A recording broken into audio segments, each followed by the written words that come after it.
Last week, we started looking into the book of Ecclesiastes, written by King Solomon of Israel. And we find him at a rather melancholy point in his life. And in the first chapter, pretty much the takeaway piece of thought was, boy, life is really difficult. And Solomon used terms like, in English, what we came up with was meaningless, or vanity, or absolute futility. We learned that the Hebrew word for that was habel, which means a vapor. And one scholar put it this way: it's what's left after you pop a soap bubble. So, that really puts us in an interesting situation that here is an author of the Bible who is writing us a book in the Bible that strikes an alarmingly pessimistic tone. Why did God inspire Solomon to write what was at the time called pessimism literature as part of the Bible? Well, maybe we're all not writers. Maybe we just express some of our stronger feelings on difficult days. Have you ever done that? If I would have been the author of Ecclesiastes, I don't believe I would have said, meaningless, meaningless, meaningless. My unfortunate default situation, the phrase that I sometimes crash into is, my life is nothing but an ongoing series of inconveniences. That's on the really bad days. Generally, I don't look at it that way. But the thing that I want to point out is we all go there. We all have very difficult days. We all have difficult seasons of life. So, if King Solomon had bad days and wrote about it, it's okay if you have bad days. And as we peel this apart, we're going to start to see that in addition to his gloomy outlook on life that he kicks off the book with, that as we work through it, we're going to get some encouragement, and I hope that it will speak to all of us who experience daily difficulties with life and frustration and understand that life is indeed difficult.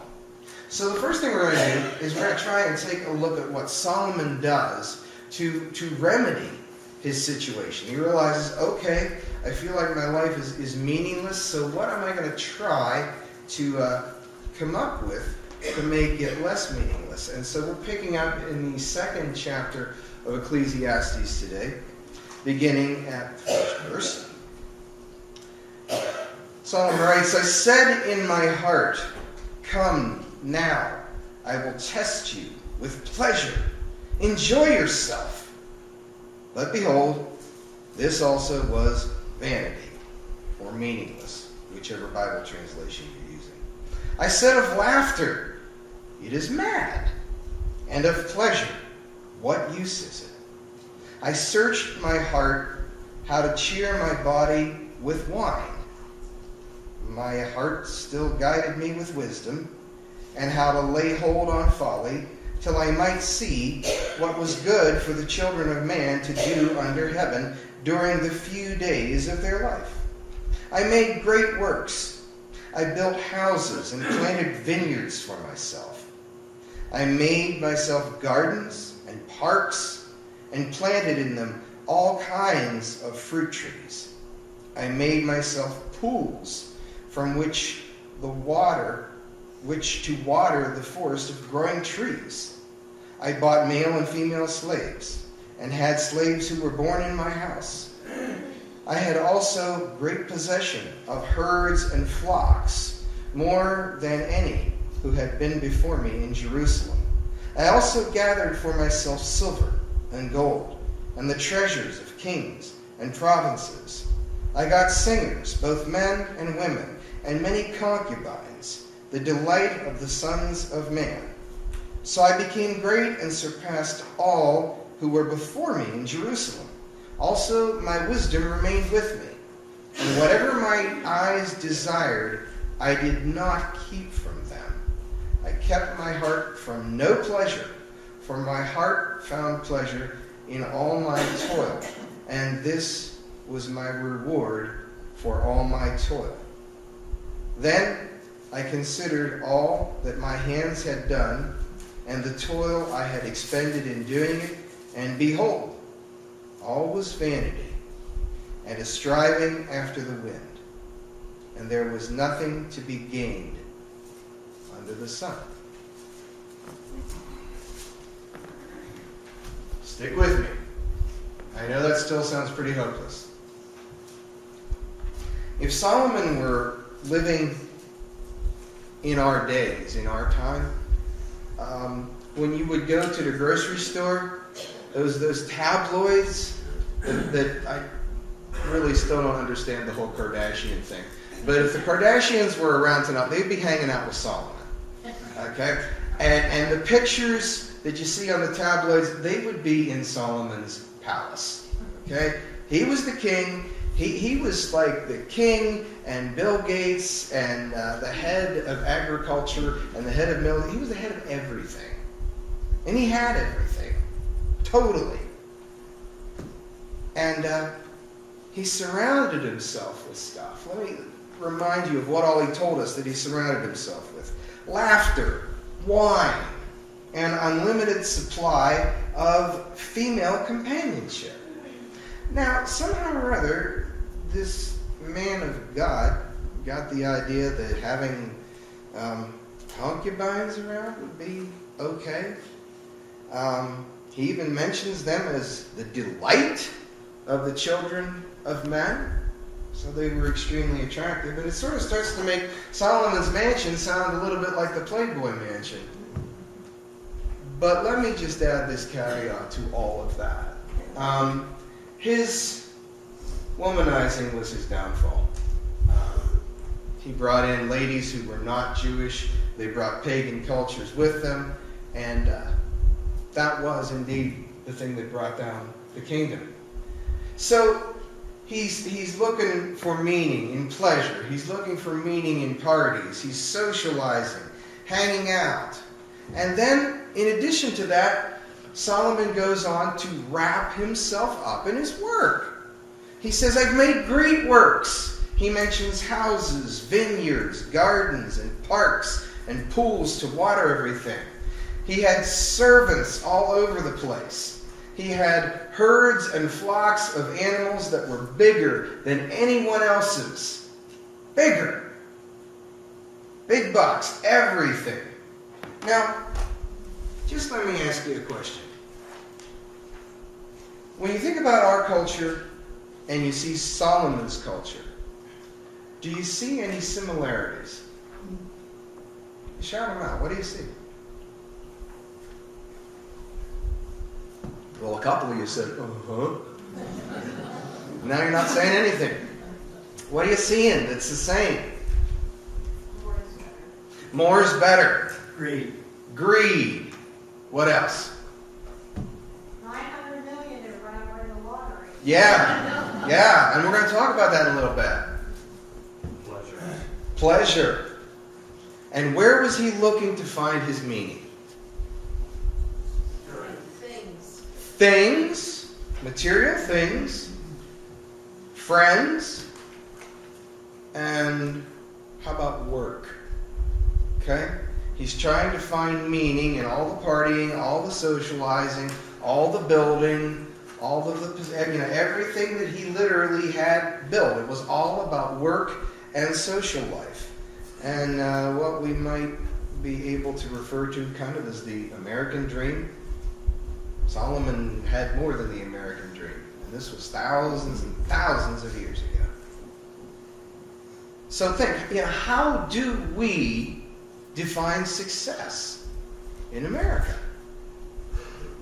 Is it, whoever dies with the most toys wins, or whoever has their picture taken with the Kardashians so many times, they win? Or popularity. Stretch back. Remember last week? And he said it, I believe, this week too. Solomon's conclusion was there's nothing new under the sun. So we're living here in 2016, and Solomon lived thousands of years BC. And his observations are still right on the mark for us today.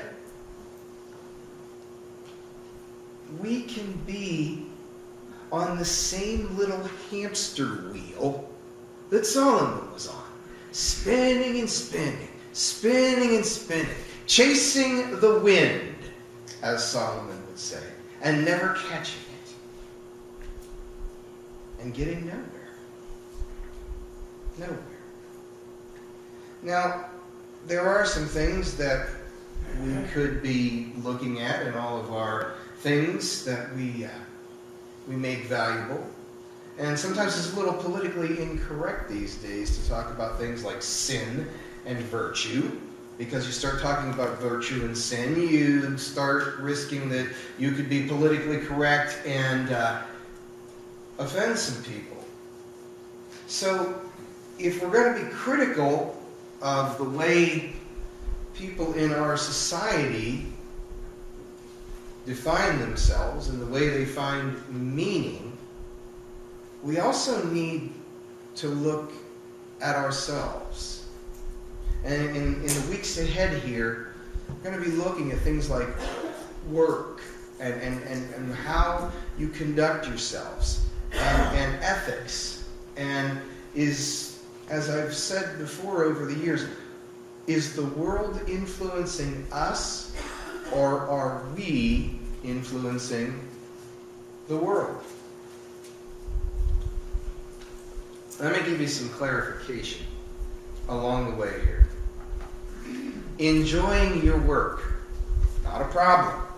We're going to be talking about that an awful lot in the next couple of weeks. Having a good social life, that's fine, as long as you keep it morally sound. Making money is not evil, but you can see from even a very small age how we react to money. You know, I heard one little child say, I want two. And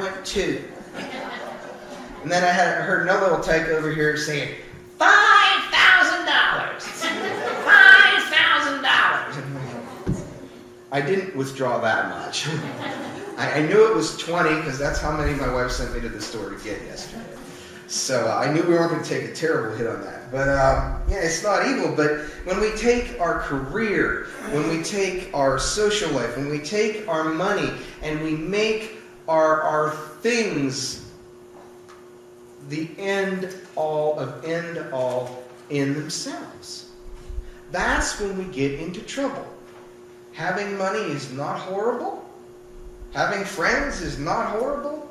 Having parties with friends is not horrible. And working and doing good work is actually what God wants us to do, is to excel and be good at our work and ethical. And that's where we're going to go, because Solomon talks about that a little bit later here. But if we take these good things and make them the ultimate thing, we're in trouble. Because that's when they become meaningless. That's exactly what God never intended us to do. He never wanted us to derive the meaning that we have from our career or our money or our passions, hobbies, relationships.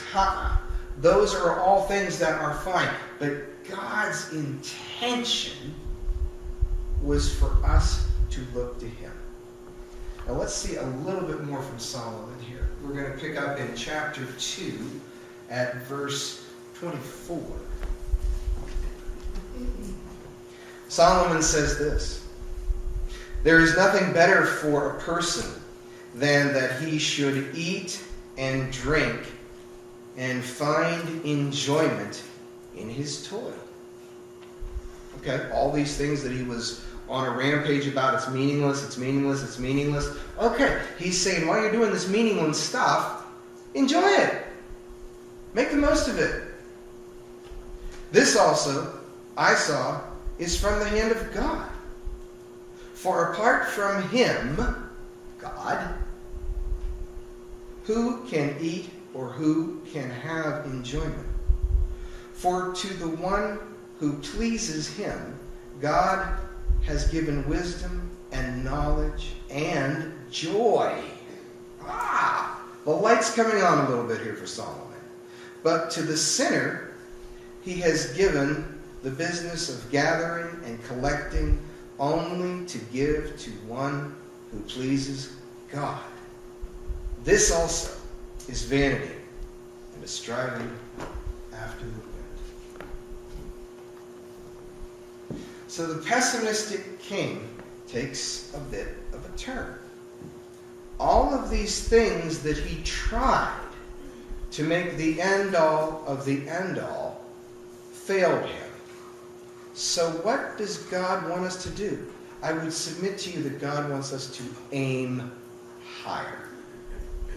That we not look to what we have or what we do as the ultimate thing that we take meaning from, that we take satisfaction from, that we take security from.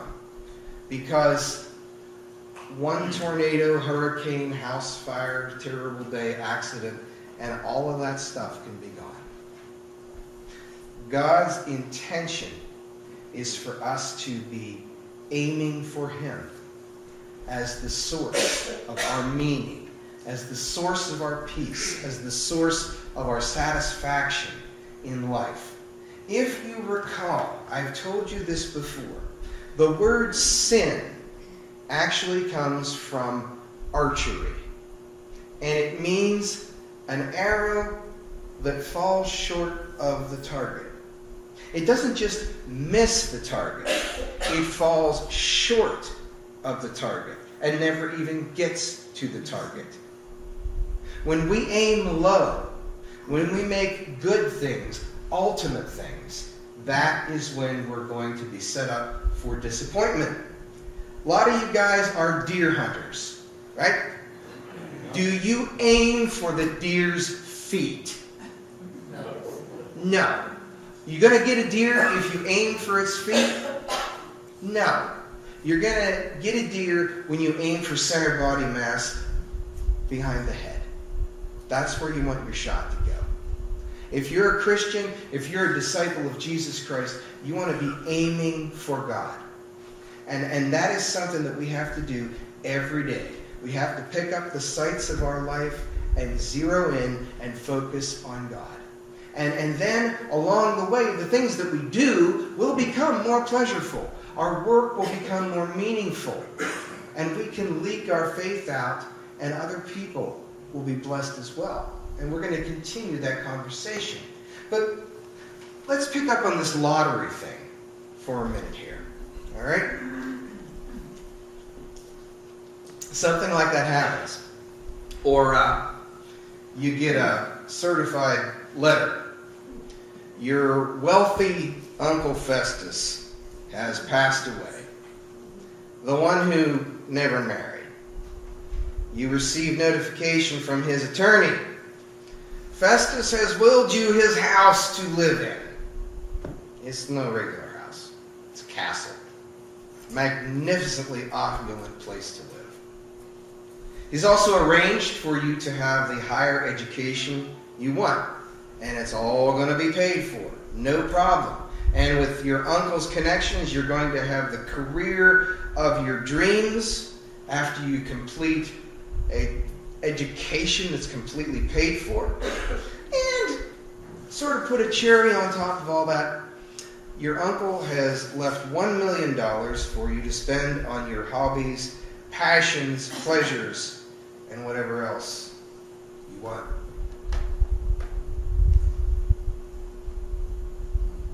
Does this solve the problems of your life?